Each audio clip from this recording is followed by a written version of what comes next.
እጅና እግራችሁ መደንዘዝ፣ እንደ መርፌ መውጋት የሚሰማችሁ ስሜት ወይም ደግሞ የጡንቻ መዳከም አጋጥሟችሁ ያውቃል? እነዚህ ምልክቶች የነርቭ ስርዓታችሁ ጉዳት ላይ መሆኑን የሚጠቁሙ ናቸው።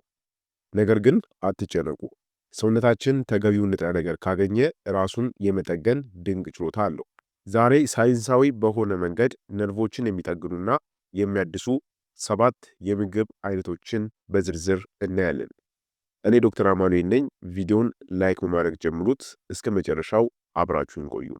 አንደኛ፣ የእንስሳት ተዋጽኦችና የቫይታሚን ቢ12 ምንጮች።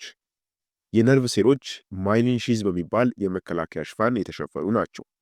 ይህም ሽፋን ካለቀ ወይም ደግሞ ከተጎዳ ነርቮች መረጃን ማስተላለፍ ያቆማሉ፣ ወይም ደግሞ የተሳሳተ መረጃ ለምሳሌ እንደ ማቃጠልና መደንዘዝን ያስተላልፋሉ። ቫይታሚን ቢ12 ይህንን ሽፋን የሚጠግን ቁጥር 1 ንጥረ ነገር ነው። ስለሆነም ለምሳሌ የዚህ ቫይታሚን ምንጮች የበሬ ጉበትና ቀይ ስጋ። እነዚህ ምግቦች እጅግ ከፍተኛ መጠን ያለው ቫይታሚን ቢ12 እና ብረትን ይይዛሉ። ብረት ለነርቭ ሴሎች ኦክሲጅን በማድረስ ረገድ ወሳኝ ነው። ሌላው ደግሞ እንቁላል። እንቁላል በውስጡ ኮሊን የተባለ ንጥረ ነገር ይዟል። ኮሊን የአንጎልን ስራ ከማሳለጥ ባለፈ የነርቭ ሴሎች እርስ በርስ የሚግባቡበትን ኬሚካል ለማምረትም ይረዳል። ሌላው የወተት ተዋጽኦች። ወተትና አይብ ለነርቭ ጥንካሬ የሚሆኑ ፕሮቲኖችንና እንዲሁም ደግሞ ቫይታሚኖችን በውስጣቸው ይይዛሉ። ሁለተኛ፣ የባህር ምግቦች። የሰው ልጅ አእምሮ 60% ያክሉ በቅባት የተገነባ ነው። ለነርቭ ጥገና ደግሞ ኦሜጋ 3 የተባለው ጤናማ ቅባት ግዴታ ነው።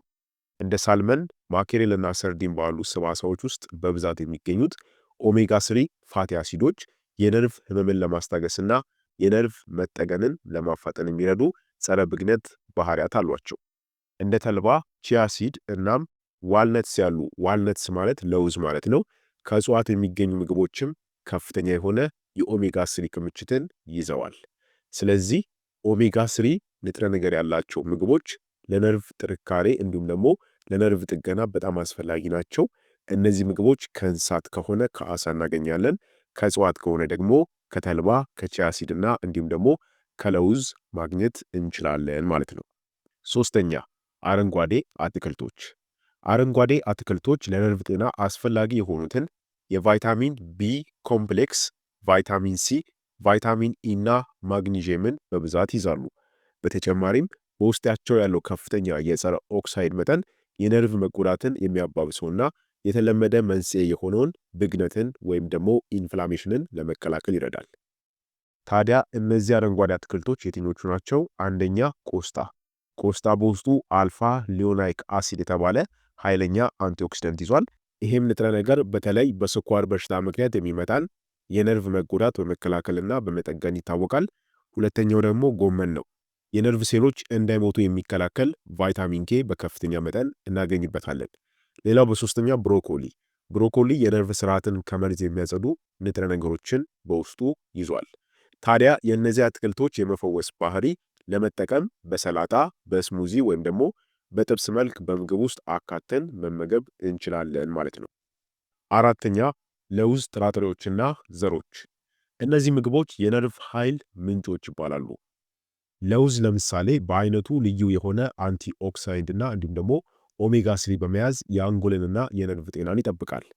የተልባ ፍሬ የነርቭ መቆጣትን ለመቀነስ ይረዳል። የዱባ ፍሬ ደግሞ ከፍተኛ ማግኒዥየም፣ መዳብና ብረት ወይም ደግሞ አይረንን ይዛል። ማግኒዥየም የነርቭ ሴሎች ከመጠን በላይም እንዳይነቃቁና እንዳይዝሉ በማድረግ የማረጋጋት ስራን የሚሰራ ማዕድን ነው። ሌላው አጃ። አጃ የነርቭ ስርዓትን የሚያረጋጋና ኃይል የሚሰጥ የቫይታሚን ቢ1 ወይም ደግሞ የታያሚን ምንጭ ነው። ስለዚህ እነዚህ ምግቦችም ከፍተኛ በሆነ መልኩ ነርቮቻችንን የሚጠግኑ ምግቦች ናቸው። አምስተኛ፣ ቅመማ ቅመሞች። ምግባችን ውስጥ የምንጨምራቸው አንዳንድ ቅመሞች መድኃኒትነት ባህሪ ያላቸው። ለምሳሌ አንደኛው እርድ ነው። በእርድ ውስጥ የሚገኘው ኩርኩሚን የተባለው ንጥረ ነገር እጅግ አስገራሚ የነርቭ ጥገና አቅም አለው። ጥናቶች እንደሚያመለክቱትም እርድ የተጎዱ ነርቮችን እንደገና እንዲበክሉ ወይም ደግሞ ሪጀነሬት እንዲያደርጉ የማነቃቃት አቅም አለው። ስለዚህ እርድ ትልቅ የሆነ ንጥረ ነገር የያዘ ቅመም ነው ማለት ነው። ሁለተኛ፣ ዝንጅብል። በነርቭ መጎዳት ምክንያት የሚመጣን ከፍተኛ የህመም ስሜት የመቀነስ ባህሪ አለው። ዝንጅብል እንደ ጂንጀሮል ያሉ ጸረ ብግነት ባህሪ ያላቸው ባዮ አክቲቭ ንጥረ ነገሮችንም ይዟል። ብግነት ለነርቭ መጎዳት ምክንያት ሊሆን ከመቻሉም በላይ እንደ ኒውሮፓቲ ያሉ የጤና እክሎችን ሊያባብስ ይችላል። ኒውሮፓቲ ማለት የነርቭ ህመም ማለት ነው። ዝንጅብል ታዲያ ብግነትን በመቀነስ ነርቮችን ለመጠበቅና ለጥገና ምቹ የሆነ ሁኔታን ለመፍጠር ይረዳል ማለት ነው። ሌላው ሶስተኛው ነጭ ሽንኩርት። ነጭ ሽንኩርት የደም ዝውውርን በማሻሻል ነርቮች በቂ ደም ወይም ደግሞ በቂ ምግብ እንዲያገኙ ያደርጋል ማለት ነው። ስለዚህ ከቅመማ ቅመሞች ደግሞ እነዚህ ሶስቱን ይሄ ማለት እርድ፣ ዝንጅብልና ነጭ ሽንኩርት ለነርቭ ጤናችን እጅግ አስፈላጊ የሚባሉ ምግቦች ናቸው። ስድስተኛ ፍራፍሬዎች። ፍራፍሬዎች በዋነኛነት ነርቮችን ከብክለትና እንዲሁም ደግሞ ከእርጅና የሚከላከሉ ኬሚካሎችን ይዛሉ። እነዚህ ዋነኛ የሚባሉ ለነርቭ ጤንነት አስፈላጊ የሚባሉ ፍራፍሬዎችን ስናይ አንደኛው አቮካዶ። አቮካዶ ለጤና ተስማሚ በሆኑ ስቦች እናም ደግሞ ለነርቭ ስራ ወሳኝ በሆነው በፖታሽየም የተሞላ ነው።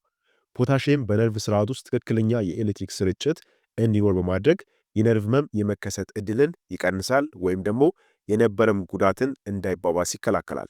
ለነርቭ ጥገና አስተዋጽኦ የሚያደርግ ጣፋጭ ምግብ ለማግኘት አቮካዶን በዳቦ ላይ በመቀባት በስሙዚ በማዘጋጀት ስሙዚ ሲባል በጁስ መልክ ማለት ነው፣ ወይም ደግሞ ከአትክልት ጋርም መመገብ እንችላለን። የደም ግፊትን በማስተካከል ለነርቭ ጤናማ የደም ፍሰት እንዲኖር ያደርጋል። ሌላ ሁለተኛው ፍራፍሬዎች ቤሪዎች ናቸው። እንደ እንጆሪ፣ ብሉቤሪና ራስቤሪ ያሉ እንደ ቫይታሚን ሲ፣ ፖሊፌኖልስ ባሉ የጸረ ኦክሳይድ ንጥረ ነገሮች የበለጸጉ ፍራፍሬዎች ናቸው። እነዚህም ኦክሲዴቲቭ ስትረስን በመዋጋት የነርቭ ጥገናን ያበረታታሉ። በተጨማሪም ደግሞ አንቶሲያኒን የተባለ ንጥረ ነገር በመያዝ የነርቭ ሴሎችን ግንኙነት ያጠነክራሉ ማለት ነው። ሶስተኛ ኪዊና ብርቱካን። የሎሚ ዝርያ ያላቸው ፍራፍሬዎች ማለትም ሲትረስ ፍሩት የሚባሉት ፍራፍሬዎች ለነርቭ ጥገና ከሚመረቱ ምግቦች ተርታ ይመደባሉ። ምክንያቱም የነርቭ ጤንነትን ተግባር የሚደግፉ የተወሰኑ ንጥረ ነገሮች ከፍተኛ ክምችት በውስጣቸው ስለያዙ ነው። የሎሚ ዝርያ ያላቸው ፍራፍሬዎችም በከፍተኛ የቫይታሚን ሲ ይዘታቸው ይታወቃሉ። ቫይታሚን ሲ የነርቭ ሴሎችን ከጉዳት ለመጠበቅ የሚረዳ ጠንካራ የሆነ አንቲኦክሲዳንት ነው። በተጨማሪም ይህ ቫይታሚን ፍሪ ራዲካልስን በማስወገድ የነርቭ ሴል ሽፋን ጥንካሬና እንዲሁም ደግሞ አጠቃላይም የነርቭ ጤንነትን ለመጠበቅ ይረዳል።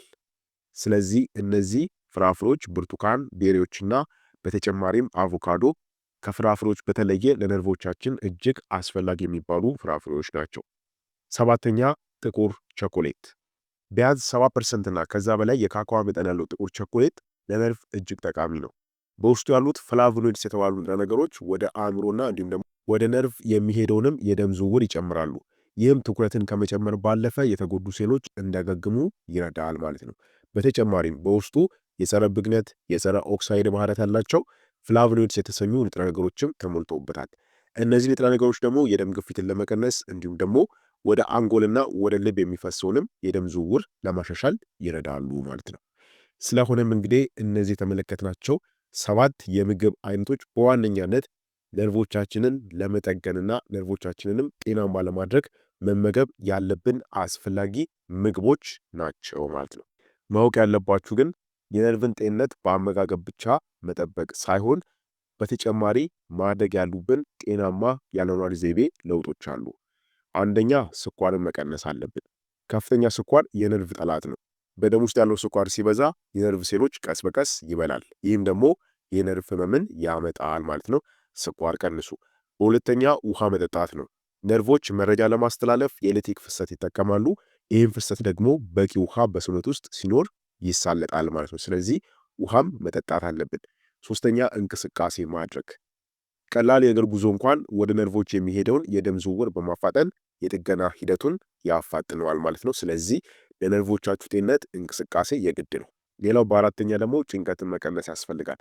ከፍተኛ ጭንቀት ኮርቲሶል የተባለ ሆርሞን እንዲመነጭ በማድረግ ነርቮችን ያዳክማል። ስለዚህ እነዚህን ደግሞ ጤናማ የሆኑ የአኗኗር ዘይቤዎችን ማስተካከልና ጤናማ የሆኑትን ደግሞ መተግበር ይኖርብናል ማለት ነው።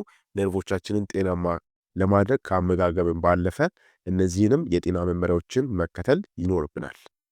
ማወቅ ያለባችሁ ትልቁ ነጥብ ነርቮች ተመልሰው ለመጠገን ጊዜ ይወስዳሉ። ስለዚህም እነዚህ ምግቦች በመደበኛነት በምግባችሁ ውስጥ ማካተት ይኖርባችኋል። ለተወሰነ ጊዜ ተጠቅማችሁ ነርቮቻችሁ ጤነኛ እንዲሆኑ መጠበቅ የለባችሁም። ነርቮች ለመጠገን ጊዜ እንደሚያስፈልጋቸው ልታውቁ ይገባል ማለት ነው። ስለሆነም በዚህ መልኩ አመጋገባችሁን ኮንቲኒስሊ ሳትሰላችሁ እነዚህ ምግቦች ያካተተ ምግብን ልትከተሉ ይገባል ማለት ነው።